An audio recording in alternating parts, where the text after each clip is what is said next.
الحاجب منصور، وہ مجاہد جس کے مرنے پر یورپ نے خوشیاں منائیں۔ یہ وہ مرد مجاہد تھا جس کے نام سے پورا یورپ کانپتا تھا، اور جب وہ مر گیا تو دشمنوں نے اس کے مرکت پر رقص کیا، شراب پی اور جشن منایا۔ یہ صلاح الدین ایوبی نہیں بلکہ محمد بن ابی عامر الحاجب المنصور تھا، اندلس کے وہ بہادر سپہ سالار جنہیں تاریخ نے کبھی شکست کھاتے نہیں دیکھا۔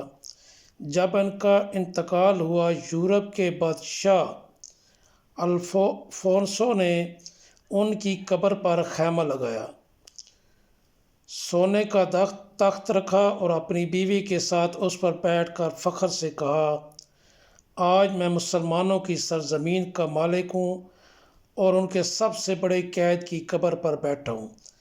تو ایک شخص نے کہا، خدا کی قسم، اگر اس قبر کا صاحب ایک لمحے کو بھی سانس لے لے تو ہم میں سے کوئی زندہ نہ بچے۔ الفونسو نے اس شخص کو ختم کرنے کا ارادہ کیا، مگر اس کی بیوی نے بازو پکڑ کر کہا، یہ سچ کہہ رہا ہے، ہم اس کے قبر پر بیٹھ کر فخر نہیں شرم محسوس کریں، وہ مر کر بھی ہم سے عظیم ہے۔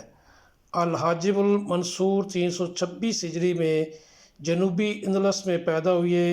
ابتدائی زندگی میں سپاہ میں شامل ہوئے اور اپنی شجاعت سے اعلیٰ منصب تک پہنچے۔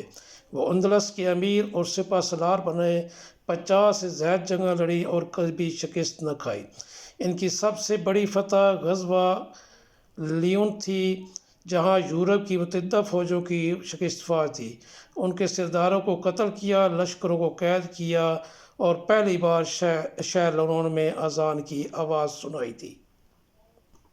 وہ اپنی ہر جنگ کا مٹی اور گرد جمع کر کے شیشے میں محفوظ کرتے اور وصیت کی کہ اسے ان کے ساتھ دفن کیا جائے تاکہ روز قیامت یہ مٹی ان کے جہاد کی گواہی دے۔ انہوں نے 30 برس تک یورپ کے خلاف جہاد جاری رکھا اور دعا کرتے تھے کہ یا اللہ، مجھے بستر پر نہیں، میدان جہاد میں موت دینا۔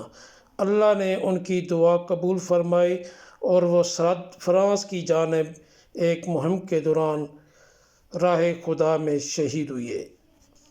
ویڈیوز دیکھنے کا شکریہ۔ چینل کو لائک کریں، سبسکرائب کریں اور شیئر کریں۔